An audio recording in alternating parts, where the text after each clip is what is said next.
Hello friends, today we are going to continue chapter number 8, Framing of Constitution and its feature, lecture number 17. Friends, up to now in this chapter, we have discussed about the meaning of Constitution, importance of this Constitution. Friends, today is our last lecture of chapter number 8, that is Framing of Constitution and its feature.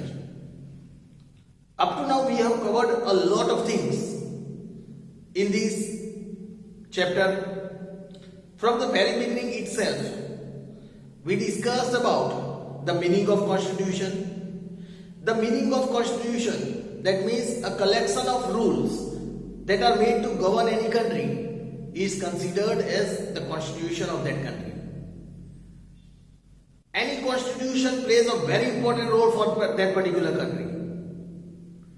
Friends, it is said that the constitution, as the constitution is perfect, such perfect is the governance of that particular country.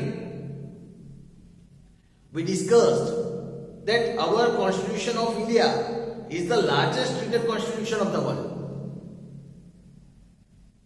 Friends, we discussed that our constitution is also considered as the live document, because here changes are possible. Changes can be made as per the expectation, aspirations and the wishes of the people as the time passes. Whichever requirement is necessary to be made in the constitution can be made with certain process mentioned in the constitution itself. Friends, we also discussed about the information about framing of our constitution. We discussed previously that it was on the 25th of March 1946 when the British government decided to send 3 of their cabinet ministers to India to discuss about the India's independence. These 3 cabinet ministers that came here came to be known as the cabinet mission. These cabinet mission, after doing a lot of researches and discussions, they submitted their report to frame a constituent assembly to make the constitution of India. And at last, as per the recommendation of cabinet mission, Constituent Assembly was made with 385 members in it. These members belong to different geographical diversities, different sectors, different caste, different religion, different creed. They spoke different languages. Experts of different sectors were included in it. Many well-known people like Sardar Vallabhbhai Patel, Maulana Abdul Kalam Azad, Jawaharlal Nehru, Krishna Swami Iyer, female leaders like Sarojini Naidu, Vijayalakshmi Pandit, they all contributed in framing our constitution. This Constituent Assembly was made and Dr. Rajendra Prasad was made the president of this Constituent Assembly. They made a drafting committee to draft the Constitution of India under the chairmanship of Dr. Bhimrao Ambedkar. They discussed thread bar about each and every provisions that was to be included in the Constitution of India. And at last, we got our Constitution on 26 January 1950, our constitution came into force. Since that day, every year, 26 January is celebrated as Republic Day in our country. It is one of our national festivals, friends. We also discussed about preamble. That what is preamble? Preamble is the introduction of the constitution. We can say it works as a compass to guide about the Constitution. It shows the aims and objectives of the Constitution. Preamble solves any kind of misinterpretation regarding the Constitution. It is said that preamble makes us familiar about the mind and objectives behind framing any kind of law of the constitutional framers. That why these constitutional framers had included such provisions in our constitution. And that is why preamble plays a very important role and it is considered as the soul of our constitution. Friends, up to 1976, no amendments were made in our constitution, no changes were made. But in 1976, word like, some words like socialist, secular, unity and integrity of nation, such kind of words were added in our constitution. We discussed about democratic country. That what is democratic country? The word democracy came from a Greek word, demos, that means people, and kratos means power. Means the ultimate power in a democratic country lies in the hand of the people of that country. The people of that country elects the head of the country through the medium of elections. They can cast their vote without any discrimination of caste, creed, religion or race. Friends, here in a democratic country, it is said that democracy means of the people, by the people and for the people. Here the people has the power to even remove the head of the country from its place. Friends, if the person is constitutionally eligible, he can even contest in the elections.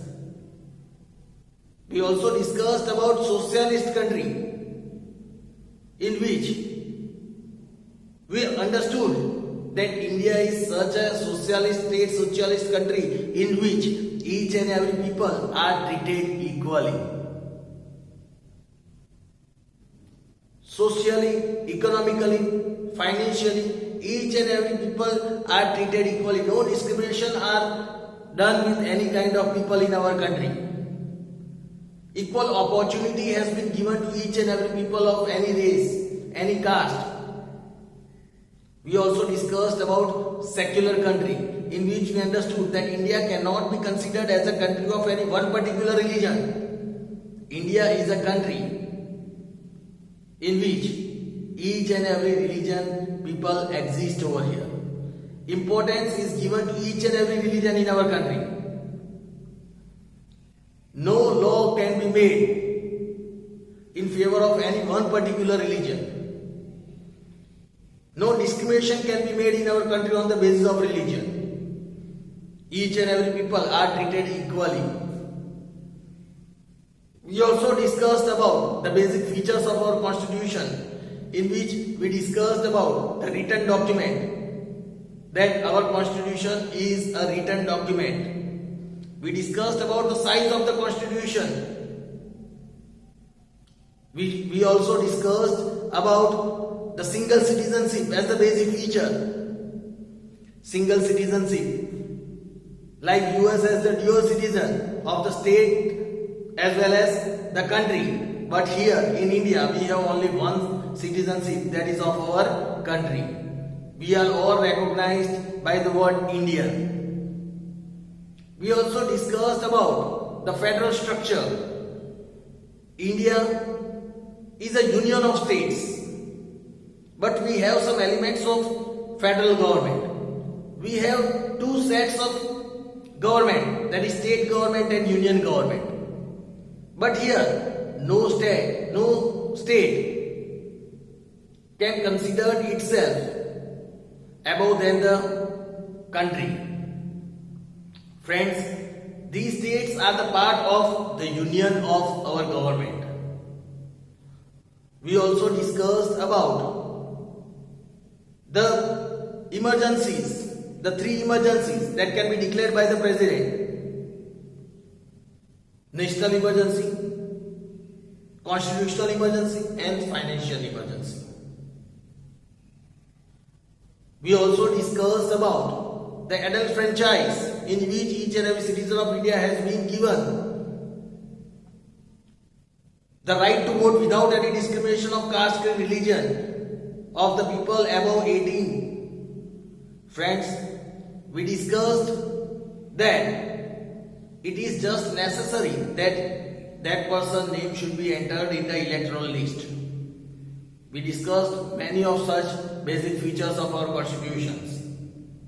In the previous lecture, we discussed about the three division of powers, that is state list, union list and the concurrent list, in which we discussed that in union list there are total 97 subjects which are dealt by the union government. In state list there are total 66 subjects that are dealt by the state government, and there are total 47 subjects that are deal of the common concern, that is union and state government, in which the laws are made and passed by both the government. So friends, we have discussed about the three. Today the topic that we are going to cover, that is the residuary powers. The residuary powers. The residuary powers. Let us understand about the residuary powers today. Friends, after discussing about the state list, union list and concurrent list, now understanding about residuary powers.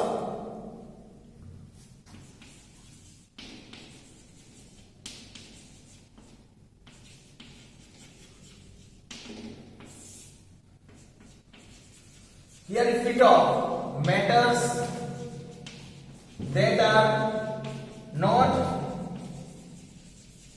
included in the union list, state list or concurrent list, matters that are not included in the union list, state list are known as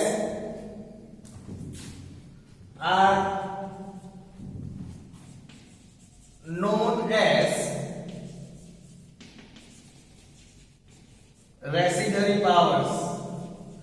These are known as residuary powers, which are not included in any of the list.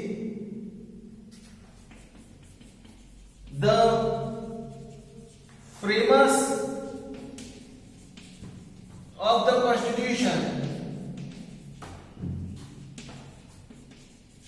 wanted to be so precise. The framers of the Constitution, they wanted to be so precise about the distribution of powers, about the distribution of powers between union and states, between union and state. Hence, they divided it into three lists. Here it is said matters that are not included in the union list, state list, not the concurrent list. Here matters that are not included in the union list or the state list, they are known as disorderly powers.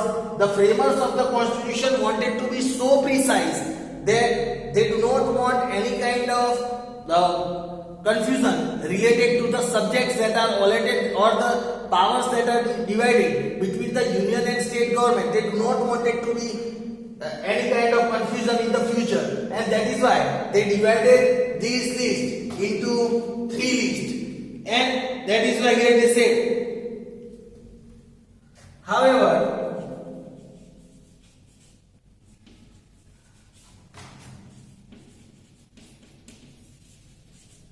they realized, however, after this, they realized that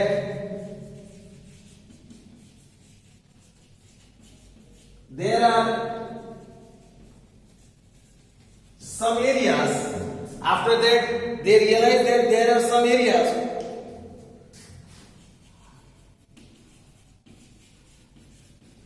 which cannot be covered, in any of these three lists. And so they put all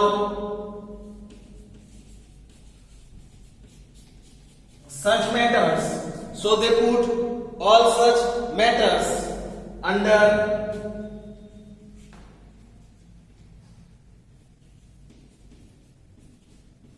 residuary powers. Now the framers understood that still after dividing into three divisions, that is union, state and concurrent, still there are some subjects that are left which cannot be put in any of the three lists, and that is why for such kind of subject they decided to make the residuary power. The central government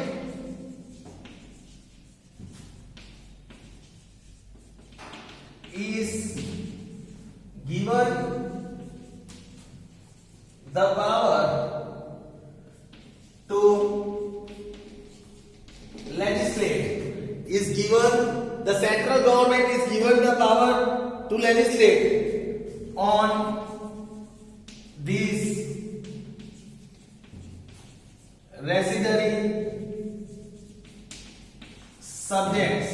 Means all these residuary subjects come under the power of central government. Central government, that is the union government, is given the power to legislate on these residuary power, to make any type of decision, to make any type of law regarding the residuary subjects that are with the central government or the union government, we can say.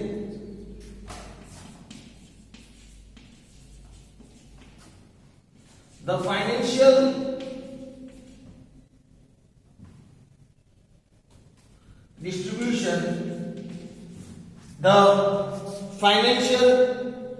distribution of resources done between the financial distribution of resources that is done between union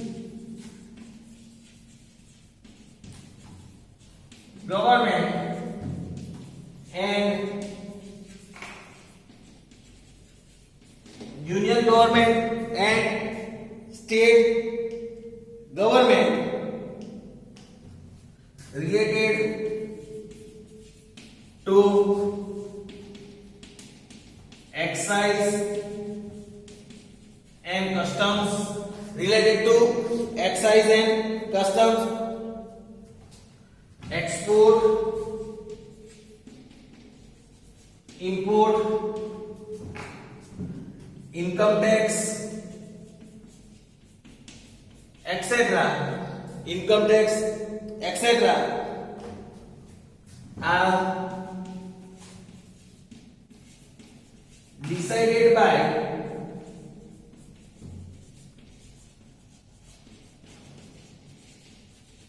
central government. These all subjects are decided by central government. While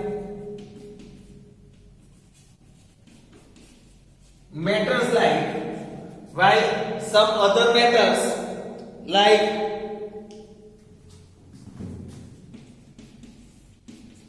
sales tax, revenue tax,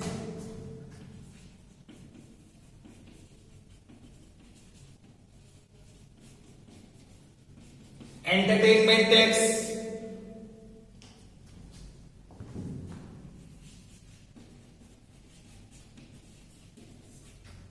educational tax, etc. Educational tax, etc. which require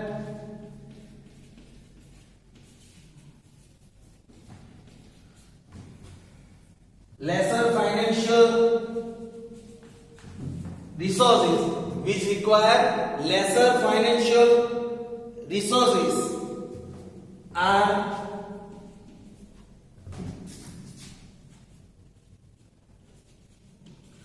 decided by state government. These are decided by state government. So friends, here we have understood about the resort-dairy powers. These are such powers that are not included in any of the list.